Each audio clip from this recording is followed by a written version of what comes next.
इंदौर से हनीमून गए सोनम और राजा रघुवंशी के केस को लेकर लगातार नए नए खुलासे हो रहे हैं। पहले लापता होना, राजा की लाश मिलना, सोनम की तलाश, गाजीपुर में सोनम का पकड़ा जाना, 4 लोगों की गिरफ्तारी, सोनम का बॉयफ्रेंड राज कुशवाहा। घटना के कई पहलू, अलग अलग कहानियां, लेकिन इन सब के बीच एक ही सवाल कि अगर सोनम को राजा पसंद नहीं था तो फिर शादी की क्यों, और अगर की तो राजा को मरवाया क्यों। इस पूरे मामले को लेकर हमारे साथ पैनल में मनोचिकित्सक डॉक्टर रोमा भट्टाचार्य और वरिष्ठ पत्रकार कल्पना शर्मा मौजूद है। बहुत बहुत स्वागत है आपका। मैं पहले शुरुआत आपसे करना चाहूंगी। कल्पना जी, पहले तो आप दोनों का बहुत बहुत स्वागत है। मैं पहले शुरुआत आपसे करना चाहूंगी। कल्पना जी, धूमधाम से शादी हुई, उसके बाद हनीमून पर गए, वहां जाकर राजा की इस तरह से हत्या कर देना, क्या है पूरा मामला और किस तरह से ऐसे हत्या को अंजाम दिया गया है? जी हिमानी, एक्चुअली सबसे बड़ी बात यह है कि इस तरह के जो मामले सामने आते हैं वो अपने आप में बहुत चौंकाने वाले इसलिए होते हैं क्योंकि रजामंदी से शादी हुई। शादी होने के 7 दिन बाद एक कपल घूमने बाहर जाता है, खुशी खुशी परिवार से विदा लेता है। जिस तरह से उनको सुविधाएं, पैसे चाहिए होते हैं, घर से लेकर जाता है। बीच में समय समय पर वो अपने परिवार से कांटेक्ट में रहता है, बात करता रहता है। अचानक से एक दिन संपर्क टूटता है और उसके कई दिनों बाद जो मामला सामने आता है वो अपने आप में चौंकाने वाला होता है, जिसमें पति की हत्या हो जाती है और पत्नी गायब होती है। सबसे बड़ी बात ये थी कि 2 स्टेट का मामला था। इसमें स्टेट को कटघरे में खड़ा कर दिया जाता है कि वो वहां पर जनजातीय इलाका है, इसी वजह से वहां पर जो लोग जाते हैं उनके साथ अक्सर ऐसी घटनाएं हो जाती हैं। इस तरह से घूमने कहीं दूसरे स्टेट में नहीं जाना चाहिए। जो दुभाषी स्टेट होते हैं उनसे बचना चाहिए। ना जाने किस तरह की एक तरह से मानसिकता सेट करने की कोशिश की जाती है। इस तरह से एक सरकार, मेघालय सरकार भी अपने आप में इस संज्ञान को, मामले को संज्ञान में लाती है। जब इंदौर से ये मामला सामने आता है, उसके बाद जब मेघालय पुलिस इसमें जांच करती है और इंदौर की पुलिस भी उसमें सहयोग करती है, जो चौंकाने वाला तथ्य सामने निकल करके आता है वो अपने आप में बड़ी घटना थी। क्योंकि सामान्य अगर मर्डर होता तो इसको फिर भी एक बार बाकी मान्यता के आधार पर देखा जा सकता था, लेकिन ये रिश्तों का कत्ल था, इसीलिए ये मामला बहुत हाईलाइटेड हुआ। और हाईलाइटेड तो उसी दिन से हो गया था जिस दिन पति पत्नी दंपति कोई जीवन का शुरुआत करने कहीं घूमने जाता है और उनमें से गायब होने की सूचना मिलती है, तो अपने आप में बड़ी घटना थी। तो लेकिन इसमें चौंकाने वाली बात यह है कि रिश्ते किस तरह से ताना बाना बुना जाता था हमारे समाज में। आज उस ताने बाने का कत्ल करने वाली ऐसी आए दिन घटना सामने आती है। या तो एलिमनी के नाम पर रिश्तों को चुना जाता है, फिर बाद में महिलाएं डिवोर्स ले लेती हैं और फिर बहुत मोटी रकम परिवार से मांग करती है। लेकिन इसमें इस तरह से कोई मामला सामने नहीं था। इस परिवार ने कोई दबाव नहीं बनाया था, शादी कुछ इस तरह से नहीं हुई थी। उसके बाद अगर इस तरह की घटनाएं सामने आती है तो ये अपने आप में बहुत ज्यादा दुखद है। और मानवीयता की हत्या के साथ साथ रिश्तों का कत्ल जिस तरह से इस मामले में सामने आया है वो बहुत ही दुखद है। एक मीम तैयार हो रही है, जगह जगह इस तरह की चीजें हो रही हैं। एक कितना दुखद एक बात हो सकती है कि एक कपल, एक लड़का जो शादी करने जा रहा है, वो आज एक अखबार में विज्ञापन देता है जिसमें वो कहता है कि मैं फलानी लड़की से शादी करना चाहता हूँ, अगर इससे किसी को ऑब्जेक्शन ना हो तो वो कृपया 7 दिन के अंदर सूचित करे। तो ये कितना तार तार कर देने वाला एक व्यंग हो सकता है, कितनी दुखद एक बात हो सकती है कि समाज में क्या मानसिकता पनप रही है, किस तरह से लोग रिश्तों पर विश्वास करेंगे। खुशी खुशी शादी अपनी मर्जी से करना और उसके बाद इस तरह की घटनाओं को अंजाम देना हिमानी बहुत सारे सवाल खड़ा करता है। ये जो घटना है ये सबको चौंका दिया है कि एक पत्नी अपने पति का, जो शादी इतने धूमधाम से हुई, उसकी काफी रील्स वायरल हो रही है, फोटोज वायरल हो रही है, और उन फोटोज और रील्स को देख के, जिसमें कुछ फोटोज में सोनम भी दिखाई दे रही है, उसको देख के ऐसा नहीं कहा जा सकता कि इसके दिमाग में ऐसा कुछ चल सकता है। डॉक्टर रोमा जी, मैं आपसे पूछना चाहूंगी, फोटोज देखकर कोई नहीं कह सकता कि सोनम के दिमाग में उस वक्त क्या चल रहा था, तो आखिर इनके दिमाग में आता क्या है जो ये इतनी बड़ी घटना को अंजाम दे देते हैं? नमस्कार सभी दर्शकों को, और मुझे इस शो में बुलाने के लिए शुक्रिया। देखिए, ये जो घटना हुई, सबसे पहले कि एक दंपति मिसिंग थी, फिर जो है हस्बैंड की लाश मिलती है, और जो वाइफ है वो मिसिंग होती है। घटना यहाँ से हाईलाइट हुई, और क्योंकि मध्य प्रदेश की घटना है तो मध्य प्रदेश में भी काफी चर्चे का विषय रहा। सबसे बड़ी बात तो ये कि हाँ, नॉर्थ ईस्ट स्टेट्स पे उंगली उठाई जाती है कि वहाँ स्थितियां ठीक नहीं है और लोग को नहीं जाना चाहिए। अब जब ये मामला आया और जब ये घटना हाईलाइट ही हुई थी तो ही मुझे लगा था कि इसमें वाइफ का ही रोल है। तो बात यहाँ पे ये आती है, ये एक बहुत ही दुर्भाग्यपूर्ण घटना है कि एक यंग जवान लड़का जिसकी अभी शादी हुई है वो सेलिब्रेट करने के लिए गया है और उसकी हत्या हो जाती है। तो मैं ये कहना चाह रही हूँ कि जब लड़कियां किसी के साथ रिलेशन में है और वो उससे शादी करना चाहती है और माँ बाप जो है उसमें दखलंदाजी करते हैं और जबरदस्ती और किसी से शादी करवाते हैं, तो अब माँ बाप को भी सोचना चाहिए कि 21वीं सदी में वो इस तरह का प्रेशर नहीं डाल दें। अगर माँ बाप उनके पसंद अनुसार शादी नहीं कराना चाहते हैं तो ना कराए, लेकिन किसी और से जबरदस्ती शादी नहीं कराए। नंबर एक सीख तो लड़कियों के माँ बाप को या लड़के के माँ बाप को आज ये समझना चाहिए, क्योंकि आज आज की जो स्थिति है, जो पारिवारिक स्थिति और जो सोशल नेटवर्क के कारण जो स्थिति है वो बहुत अलग है, मतलब आज से 20 साल पहले की। तो सोच इंसान को बदलनी है। अगर और पेरेंट्स की इतनी दखलंदाजी होती है, शादी दो एडल्ट्स डिसाइड करते हैं कि उन्हें किसके साथ जीना है नहीं जीना है, और अगर उनकी पसंद ठीक नहीं निकलती है तो वो एडल्ट्स खुद रिस्पॉन्सिबल है। लेकिन जहां पे माता पिता जबरदस्ती करते हैं कि हमें हमारे समाज के अंदर ही शादी करनी है, तो ये सही नहीं है, क्योंकि लड़की ने ये रिवेंज अपने माँ बाप से रिवेंज के नाते उसने एक बेकसूरवार की हत्या करवाते हैं। दूसरी बात ये कि जो लड़की की मानसिक स्थिति की हम बात कर रहे हैं, तो वो जो है एक रिवोल्ट में, एक गुस्से में उसने ये कदम उठाया, क्योंकि वो किसी और से के साथ जिंदगी बिताना चाहती थी जो उसके माता पिता ने उसे करने नहीं दिया। तो ये एक रिवोल्ट की स्थिति है, मानसिक स्थिति, और रिवोल्ट में अक्सर या तो पैसे को लेके या रिश्तों को लेके ही इस तरह की वारदातें होती हैं।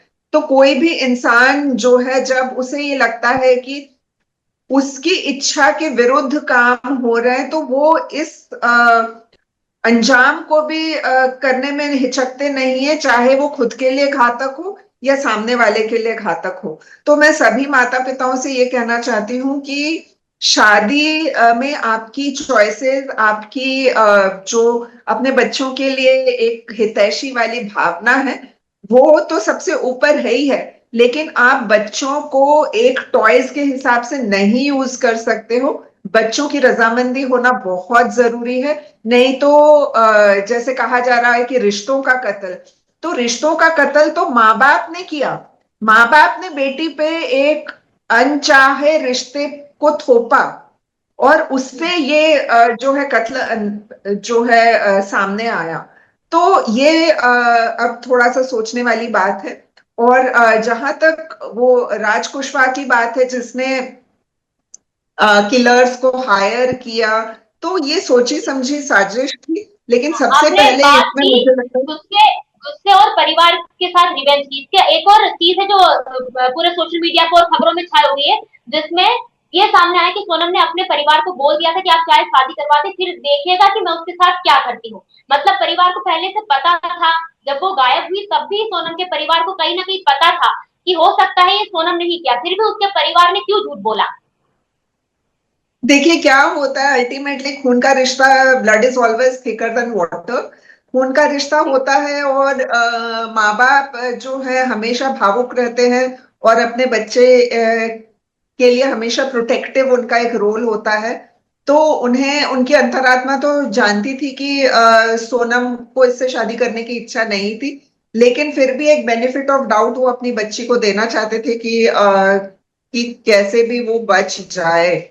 तो ये एक नेचुरल माँ बाप का जो एक प्रोटेक्टिव इंस्टिंक्ट होता है अपने बच्चों के लिए, ये सामने आ रहा है। लेकिन फिर ये बात है कि आज के जो पेरेंट्स हैं उनको सही पेरेंटिंग की जरूरत है, और शादी ब्याह जो है एक लाइफ टाइम डिसीजन होती है आजकल। हालांकि रिश्ते टूटते भी हैं, लेकिन आप इसमें जोर जबरदस्ती अगर करते हो तो किस तरह के अंजाम सामने आते हैं ये आज हर कोई देख रहा है।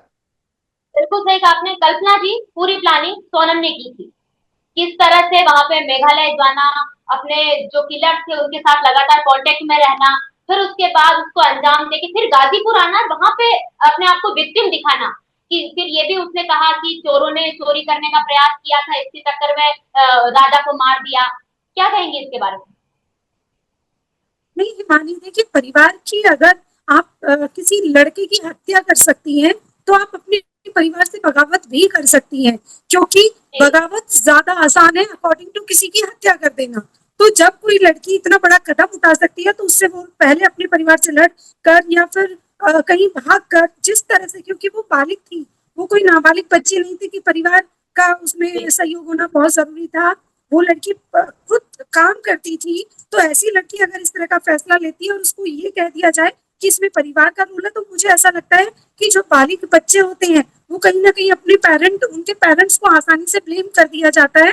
ये बात सच है कि पेरेंट्स का दायित्व होता है समझाने का। हर पेरेंट्स ये चाहता है कि उनकी रजामंदी से उनके बच्चों की अच्छे घर में शादी हो, लेकिन अगर बच्चा हत्या कर सकता है तो बच्चा कहीं ना कहीं अपने परिवार से अपनी बात रख सकता है। परिवार ना माने तो वो कानून का भी सहारा ले सकता है। कानून पूरी तरह से उनको सहायता देता है, प्रोटेक्शन देता है। न्याय, हमारी व्यवस्था इतनी कमजोर नहीं है कि यदि आप अपनी बात सरकार के पास रखे, कानून के पास रखे, कानून आपकी ना सुने, ऐसा नहीं होता है। लेकिन जब आप बड़ा कदम उठाते हैं तो उससे पहले समझिए कि ये अकेली आपका नहीं, ये आप उस परिवार को नुकसान पहुंचाते हैं जिनका आपकी लाइफ में वैसे कोई इंटरफेयर होता ही नहीं। वो नहीं चाहते आपको, आपकी जिंदगी में किसी तरह का भी दखल देना। आप अपने स्वार्थ के चक्कर में किसी एक परिवार की हंसती खेलती जिंदगी को या तो पैसों के या फिर अपने स्वार्थ के अभाव के खुशी के चक्कर में गवा देते हैं। तो मुझे ऐसा लगता है ईमानी, ये परिवार का दायित्व बनता है, उन लड़का लड़कियों का दायित्व बनता है जो रिश्तों को, इतनी नाजुक चीज को, सबसे बड़ी बात विश्वास जमाने में पूरी जिंदगी बीत जाती है। नई जनरेशन आने वाले समय में क्या देख रही है? आने वाली जनरेशन के सामने जो एक एक जो एक आइडियल जो एक प्लेटफॉर्म तैयार हो रहा है वो नहीं हो पा रहा है। उसमें सिर्फ ये लग रहा है कि धोखा किस तरह से दिया जाता है, या तो रिश्तों में धोखा होता है या फिर बाद में हत्या कर दी जाती है, तलाक ले लिया जाता है। जो 7 जन्मों का रिश्ता था उसको एक मजाक बना के रख दिया है कि 6 महीने बिल्कुल हम सही नहीं कहा आ आपने, पाए। लेकिन मेरा सवाल ये है कि आखिर सोनम ने सरेंडर क्यों किया, वो भी गाजीपुर जाके? और एक और इसमें थ्योरी सामने आई कि सोनम पहले शिलोंग से हत्या करके इंदौर आई थी, इंदौर यहाँ पर आके इंदौर यहाँ पर आके उसने रूम किराए पे लिया, फिर यहाँ से वाराणसी होते हुए गाजीपुर गई, वहां जाके सरेंडर करने का क्या मतलब था? क्या देखिए उसको ये पता चल गया था कि वो पकड़ी जाएगी? राइट, बिल्कुल ये एक बहुत बड़ी प्लानिंग थी जिसमें परिवार की बिना राजा नहीं चाहता था कि वो बाहर घूमने जाए। बिना बिना उसकी रजामंदी के उन्होंने टिकट किया था और वापसी का टिकट नहीं कराया था। तो उसके बाद उन्हें पता था कि उनको ये लगा कि दूसरे स्टेट में जाके करना इसलिए आसान है ताकि, क्योंकि हाईलाइट मामला होगा नहीं। जब ये मीडिया में इतना ज्यादा हाईलाइट हुआ तब उनको समझ में आया कि अब मैं इसमें बच नहीं सकती। इंदौर ठहरी, फिर लगा कि अब एक और प्लानिंग की गई कि आखिर मैं इससे कैसे बचूं। इसके चलते वो फिर यूपी पहुंची, गाजीपुर में जाकर जिस समझने वाली बात यह है कि अगर आप 1% भी आप सही है तो जो कार आपको गाजीपुर छोड़ सकती है, क्या ड्राइवर के पास फोन नहीं था? ऐसा संभव नहीं। आप बेहोशी की हालत में नहीं थे, आपके साथ ऐसी कोई गलत कोई घटना नहीं घटी। आप किसी से भी चलते फिरते आदमी से आप फोन ले सकते हो। आज के टाइम में संचार केंद्र इतना सुलभ हो गया है कि आपको जगह जगह मिल जाती हैं चीजें, तो आप आसानी से अपने परिवार के संपर्क में आ सकते थे। आपने उसके लिए 15 या 17 दिन लगाए, तो ये अपने आप में समझ में आता है कि आप कितनी शातिराना तरीके से, आप कोई सामान्य चोर नहीं हो, आप एक हत्यारन हो और आपने आपने एक प्लानिंग के तहत किसी की हत्या करी है। तो आप बहुत ज्यादा स्ट्रेटेजी वाइज अपने आप को बचाने की कोशिश कीजिए, लेकिन कानून को, ये लोगों को ये भी समझना पड़ेगा कि कानून के चंगुल से कोई नहीं बच सकता। इनके खिलाफ जब तक कठोर कानून नहीं होगा, जब तक इनको सजा जल्दी से जल्दी नहीं दी जाएगी, तब तक इस तरह के मामले घटते रहेंगे। हिमानी, कानून को बहुत कठोरता से ऐसे अपराधियों को सजा देनी होगी और जल्दी फास्ट ट्रैक पर इस तरह के केस को लाना पड़ेगा, ताकि आने वाले लोगों में खौफ बैठे, कानून का डर हो कि यदि हम इस तरह की कोई भी घटना करते हैं तो देखिए कितनी बड़ी बात है, कहाँ पर हत्या हुई और कहाँ पर आप पकड़े गए। चाहे आपने दबाव में 2 स्टेट का मामला होता, अगर एक ही स्टेट का मामला होता तो शायद ये इस तरह से हाईलाइटेड ना होता, लेकिन क्योंकि आपने एक सरकार को ब्लेम कर दिया था, पूरे देश में लोग वहां जाने से बचने लगे थे। वैसे ही हम कुछ अपने जो नॉर्थ के जो राज्य है उनसे वैसे ही हम बचते हैं। ऐसे में अगर इस तरह की घटनाएं घटेंगी तो क्या विश्वास बन पाता है? तो कोई भी घटना घटने से पहले लोगों को अपनी जिम्मेदारी भी समझनी पड़ेगी। परिवार को अगर डाउट लगता है तो परिवार खुद जाए। सबसे बड़ी बात मुस्कान के केस में एक बहुत अच्छी बात थी कि उनके परिवार ने उस मामले में स्वयं आगे आकर के अपनी बेटी के खिलाफ बयान दिया था, अपनी बेटी को उन्होंने सरेंडर कराया था। इस केस में भी अगर परिवार वाले आज भी चाहें तो अपनी बच्ची के लिए, क्योंकि देखिए उनसे बेटी ने जो भी गलत काम किया है, अगर परिवार का उसमें रोल नहीं है तो उनको आगे आना पड़ेगा और अपने आप को सही प्रूफ करने के लिए एक निर्दोष बच्चे की हत्या के लिए ऐसे दोषी को जरूर सजा दिलवानी चाहिए। बिल्कुल सही कहा आपने। अगला सवाल मेरा आपसे है डॉक्टर रोमा जी, क्योंकि जो 4 कातिल पकड़ा है उसके जो साथी है सोनम खुद 24 साल की थी, जो उसका बॉयफ्रेंड है राज कुशवाहा वो 20 साल का, मतलब उससे 5 साल छोटा है, 4 से 5 साल। जो बाकी कातिल है वो भी 20-21 साल के है। इतनी छोटी उम्र में इतनी बड़ी साजिश कैसे कैसे है? देखिए क्या होता है, इंसान एक भावनात्मक प्राणी है और इंसान की भावनाएं जो है बहुत वॉलेटाइल होती हैं। और खासकर जब हम देखेंगे कि किशोरावस्था और यंग एडल्टहुड में सबसे ज्यादा इंसान जो है इमोशनल होता है। और उसमें भी इमोशनल होने की जो कारण होते हैं उसमें सबसे ज्यादा प्रभावशील जो है वो परस्पर रिश्तों के ऊपर होता है। सेकंड नंबर पैसों को लेके होता है। थर्ड नंबर शक वगैरह पे होता है। तो इंसान एक भावनात्मक प्राणी है और यंग एडल्ट्स में बहुत ज्यादा हार्मोनल सर्ज होती है। उनकी हार्मोन्स बहुत तेजी से जो है रिस्पॉन्ड करती हैं। और उस समय आप बहुत जल्दी इन्फ्लुएंस होते हो चीजों से। बहुत जल्दी या तो आप किसी चीज के लिए बहुत प्रेरित होते हो, किसी चीज के लिए आपको बहुत पैशन डेवलप होता है या बहुत ज्यादा गुस्सा होता है। इन टोटल ये जो एज ग्रुप है 13-14 साल से 30 साल की उम्र जो है वो बहुत इमोशनली वॉलेटाइल एज ग्रुप होती है। और उस टाइम आप किसी भी प्रलोभन में आ सकते हो। आप गलत काम करने से भी नहीं डरते हो अगर उसमें आपको पैसे मिल रहे हैं। आपको सोशल मीडिया पे भी अगर आप देखेंगे तो मैक्सिमम रील्स और वीडियोस जो होते हैं वो यंग लोग बनाते हैं। तो मतलब मैं ये कहना चाह रही हूँ जो इमोशनल वॉलेटाइलिटी होती है इस एज ग्रुप में वो अच्छा करने के लिए भी प्रेरित करती है और इस तरह के जो है दुर्भाग्यपूर्ण हरकतें करने के लिए भी प्रेरित करती है। मेरी पूरी सहानुभूति जो है उस जिसकी मृत्यु हो गई, जिसकी हत्या हुई, उसके माँ बाप के साथ है। फिर से मैं ये कहना चाहूंगी, आज जो है सोशल मीडिया का जमाना है, इंटरनेट का जमाना है। जो सोनम ने किया वो कतई ही मतलब उसको किसी तरह से भी कोई भी माफ नहीं कर सकता है। जो बिल्कुल बात है कि उसने अपनी बात रखनी चाहिए थी। अगर माँ बाप नहीं मान रहे तो वो अपने होने वाले पति को बोल सकती थी कि मैं और किसी से प्यार करती हूँ और मैं ये आपसे शादी नहीं करना चाहती हूँ। लेकिन आप सोचिए कि उसके अंदर कितने महीनों से शायद अपने माँ बाप के खिलाफ और जो है जहां उसकी शादी हो रही है उसके खिलाफ जो है ये इमोशंस पैदा हुए हैं। और उसने किस तरह से इन्फ्लुएंस किया या राज ने किस तरह से उसे इन्फ्लुएंस किया कि कोई बात नहीं वहां शादी कर लो, फिर अपन रास्ता ढूंढेंगे। तो इसमें जो हत्या का जो फिजिकल एक्ट किया है वो भी उतना ही दोषी है। और जिसने ये पूरा जो है कार्य को पैक्ट को प्लान किया और इम्प्लीमेंट करने की आइडियाज की, तो ये सारे के सारे दोषी हैं। बट अनफॉर्चुनेटली वो सारे लोग यंग हैं। जस्ट वो 18 साल से 2 साल 3 साल ही बड़े हैं। तो आप ये सोच सकते हो कि कितनी ज्यादा जो है मूड स्विंग्स होते हैं इस उम्र में, कितनी ज्यादा आपकी जो भावनाएं हैं वो इन्फ्लुएंस होती है। और हमें जरूरत है कि हम इस जो एनर्जी है, जो यंग लोगों की एनर्जी है, उसको किस तरह से एक प्रोडक्टिव वे में हम उसको तो सही चैनलाइज कहा कर आपने। सके, हम किस तरह मेरा से। हाँ, मैं एक और चीज आपसे पूछना चाहूंगी।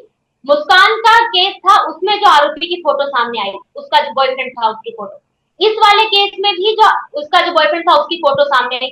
माँ बाप एक अपनी बेटी के लिए अच्छा पति ढूंढा, एक पायलट था, दूसरा एक बिजनेसमैन था, दोनों वेल सेटल्ड थे, कमाने में अच्छे थे। फिर इनको छोड़ के जो उन लोगों के साथ, एक तो जो मुस्कान का केस था उसमें तो वो गांजा पीता था, नशेड़ी था, इसमें भी इसकी शक्ल देख के ऐसा ही लग रहा है। तो आखिर ऐसे लोगों के साथ लड़कियों का जाना, वो भी एक वेल सेटल्ड पति को छोड़ के, उसको मार के।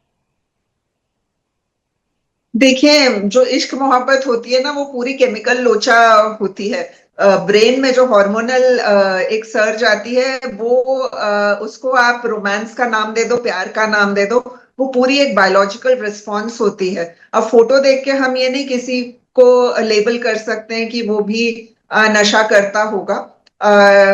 वो मैं बेनिफिट ऑफ डाउट उसे देना चाहती हूँ। लेकिन बात देखिए, जहां रिलेशंस की बात आती है, प्यार मोहब्बत की बात आती है, तो उसमें वेल सेटल्ड और सही लड़का, वो बात ही नहीं आ रही है, क्योंकि आपकी इमोशंस किसी और के साथ इन्वॉल्व है। आपकी जो पूरी हार्मोनल केमिस्ट्री है बॉडी की, ब्रेन की, वो किसी और के साथ आपका अट्रैक्शन का लेवल चल रहा है। तो उसके सामने आप ग्रीक गॉड को भी ला दोगे तो भी जो अट्रैक्शन है, जो जिससे वो इन्फ्लुएंस है, तो ये हम नहीं कह सकते। मैं एक मनोचिकित्सक होने के नाते यही कहना चाहूंगी कि आप लोगों के प्लेटफॉर्म के माध्यम से हमें इस उम्र में रिलेशंस को कैसे डील करें, रिलेशंस में कैसे आगे बढ़ें, हमें क्या डूज एंड डोंट्स करनी चाहिए, किन चीजों का ख्याल रखना चाहिए, किस तरह से आप जो है अपनी बात को अपने पेरेंट्स तक कन्विंस करा सकते हो, या आप जैसे इन्होंने कहा कि लॉ की भी मदद ले सकते हो। तो हमारा ये जो पूरा सोशल स्ट्रक्चर है, उसमें कहीं ना कहीं बदलाव की जरूरत है। नहीं तो हमेशा ही, चाहे वो आत्महत्या का रूप ले ले, चाहे वो हत्या का रूप ले ले, चाहे वो सेल्फ हार्म हो जाए, चाहे वो अपनी जिंदगी खराब करने पे उतारू हो जाए, ये चीजें होती है। तो मुझे लगता है कि प्री बिल्कुल मैरिटल सही कहा काउंसलिंग बहुत आपने। जरूरी है। कल्पना जी, मैं एक बार आखिरी सवाल आपसे पूछना चाहूंगी कि इसमें मांगलिक दोष की भी एक कहानी सामने आई है। जो राजा की माँ है, उनका कहना है कि मांगलिक दोष था, इसको तोड़ने के लिए राजा की हत्या की गई। साथ ही प्रॉपर्टी को लेकर भी कुछ आया है कि प्रॉपर्टी छीनना चाहती थी, शादी से पहले लाखों रुपए ऐंठे भी थे। इसके बारे में क्या कहेंगे आप? स्वाभाविक है हिमानी, बहुत सारे एंगल अभी अभी सामने आने बाकी है। अभी कुछ दिन दीजिए, 1 या 2 दिन में आई थिंक और भी एंगल निकल के आएंगे। लेकिन एंगल जो भी निकल के आएंगे, उसमें सिर्फ एक सबसे बड़ी बात यह है कि एक लड़की की हत्या कर दी गई है, जो बहुत खुश था अपनी शादी को लेकर, और जिसने वो दिन अपने अच्छे सुनहरे भविष्य के सपने बुन लिए थे एक लड़की के साथ। आप जो उसकी माँ का एक वीडियो है जिसमें वो बच्ची अपनी, जब आखिरी जो वीडियो है, जिस ऑडियो है जिसमें वो बात कर रही है, उसमें पीछे से उसकी वो अपनी चाची से बात करते हुए एक बच्ची की आवाज आ रही है। तो आप सोचिए उसका परिवार कितना जुड़ा हुआ महसूस कर रहा था, एक ऐसे परिवार, एक ऐसी लड़की से जिसके इरादे कुछ और थे। तो मुझे ऐसा लगता है ईमानी, अभी हम एंगल को अगर समझे, अभी एंगल जो मेन, जब तक नहीं बोलेगी लड़की, उसके बाद जो चीजें सामने आएंगी वो बहुत अलग होंगी। और आप सामने आने दीजिए, इसमें उनके परिवार का कहीं ना कहीं इन्वॉल्वमेंट होगा, उनको इन सारी घटनाओं के बारे में पता होगा। जो लड़का उसके रात जो उसके पिता के साथ दिखाई दे रहा है, जो फर्स्ट डे जब लाश पहुंची थी राजा की, वो बताता है कि कहीं ना कहीं उन परिवार को बहुत सारी चीजों का इस बारे में जानकारी रही होगी। ईमानी, बिल्कुल ठीक था। इस कहानी में और भी बहुत सारे खुलासे हो सकते हैं। हमारे साथ इस पे जुड़ने के लिए बहुत बहुत शुक्रिया रोमा जी, बहुत बहुत शुक्रिया कल्पना जी। सोनम रघुवंशी को लेकर जो खुलासे हो रहे हैं, उनमें से एक और बात सामने आई है। सूत्रों के मुताबिक कहा जा रहा है कि सोनम ने अपना जुर्म कबूल कर लिया है। वहीं सोनम के परिवार ने भी सोनम से रिश्ता तोड़ लिया है, और उसके भाई का कहना है कि अगर सोनम गलत है तो उसे फांसी दे दो।